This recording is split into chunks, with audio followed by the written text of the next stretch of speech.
ஒரு குட்டி கதை. ஒருவனுடைய திறமைகளை வெற்றிகளாக உருமாற்றி தருவது பொறுமையே. பலம் கொண்ட உடலை விட பொறுமை கொண்ட மனமே சிறந்தது. இதற்கு உதாரணமா தான் ஒரு குட்டி கதை பார்க்கலாமா? ஒரு தோட்டத்துல புதிதாக வாழைக்கன்று ஒன்று நடப்பட்டது. ஏற்கனவே அதற்கு அருகில ஒரு தென்னங்கன்று இருந்தது. வாழைக்கன்று தென்னங்கன்றிடம் கேட்டது, நீ இங்க எத்தனை வருஷமா இருக்க அப்படின்னு. தென்னங்கன்று அதுக்கு சொன்னிச்சான், நான் 1 வருஷமா இங்க இருக்கேன் அப்படின்னு. 1 வருஷம்னு சொல்ற, ஆனா என்னை விட கொஞ்சம் தான் உயரமா இருக்க, ஏதாச்சும் வியாதியா அப்படின்னு கேட்டுட்டு ஏதோ பெரிய நகைச்சுவை சொல்லி விட்டது போல சிரிச்சதாம் அந்த வாழை மரம். தென்னங்கன்றோ அதை காதுல வாங்காதது போல பொன்னகைத்தது. ஒவ்வொரு நாளும் வாழைக்கன்றின் வளர்ச்சி அதிகமாக இருந்து கொண்டே இருந்துச்சு. 2 மாதத்திற்குள்ள தென்னங்கன்றை விட உயரமாக வளர்ந்து விட்டது. இதனால வாழைக்கன்று தென்னங்கன்றை பார்த்து கேலி செய்வதும் கிண்டல் செய்வதும் குறையவே இல்லை. 1 வருஷத்துக்குள்ள தென்னங்கன்றை விட வாழைக்கன்று 2 மடங்கு உயரமாகிவிட்டது. ஆனா தினமும் தென்னங்கன்றை பார்த்து கேலி செய்து சிரிப்பது மட்டும் குறையவே இல்லை இந்த வாழைக்கன்றுக்கு. மீண்டும் வாழைக்கன்று தென்னங்கன்றை பார்த்து சொன்னிச்சு, கடவுளுக்கு உன்னை மட்டும் பிடிக்காதோ, ஒரு லெவலுக்கு மேல வளர விடாம தட்டியே வச்சிருக்கிறாரு, என்ன காரணம் அப்படின்னு பல்வேறு விதமா கேலி செஞ்சுக்கிட்டே இருந்ததாம் இந்த வாழைக்கன்று. அது மட்டும் இல்லாம, நீ இருக்கிற மண்ணில் தான் நானும் இருக்கேன், உனக்கு கிடைக்கிற தண்ணி தான் எனக்கும் கிடைக்குது, நான் மட்டும் எப்படி வளர்ந்துருக்கேன் பாத்தியா, உனக்கு விதிச்சது அவ்வளவுதான் போல அப்படின்னு வார்த்தைகளாலே குத்தி காயப்படுத்தியது அந்த வாழைக்கன்று.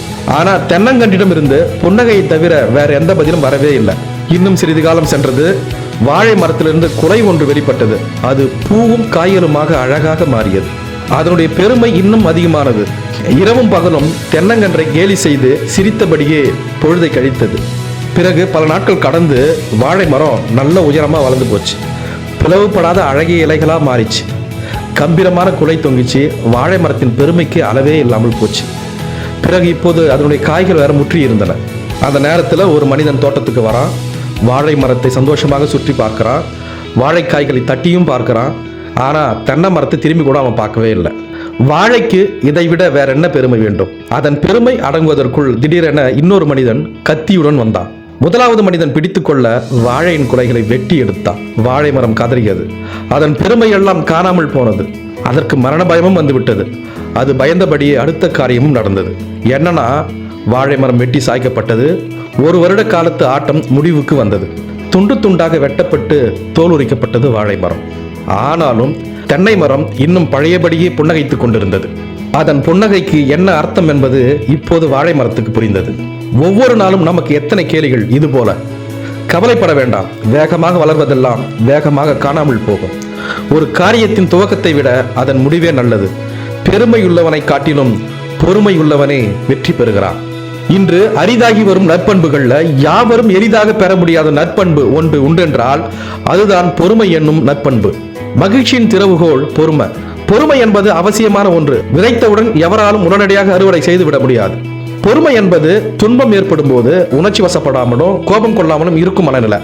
மற்றவர் இகழும் போதும், உன்னை கேவலமா பின்னால் பேசும் போதும், நீண்ட தாமதங்கள் ஒரு வேலையில் ஏற்படும் போதும், பிரச்சனைகள் சோகங்கள் ஏற்படும் போதும், தொடர் துன்பங்கள் வரும்போதும், சில அசாதாரண சூழ்நிலைகளிலும் அமைதியாக இருக்கும் குணமே பொறுமை. ஆகவே எதிலும் வாழ பழகிக்கொள். அப்போதுதான் எதையும் தாங்கும் இதயம் வரும். வெற்றி துவக்கமும் அல்ல, முடிவும் அல்ல. நம் முயற்சி ஒன்றே அதை முடிவு செய்கிறது. தொடர்ந்து வாழ்வில் போராடுவோம். வெற்றி பெறும் வரை அல்ல, இலக்கை அடையும் வரை. நன்றி.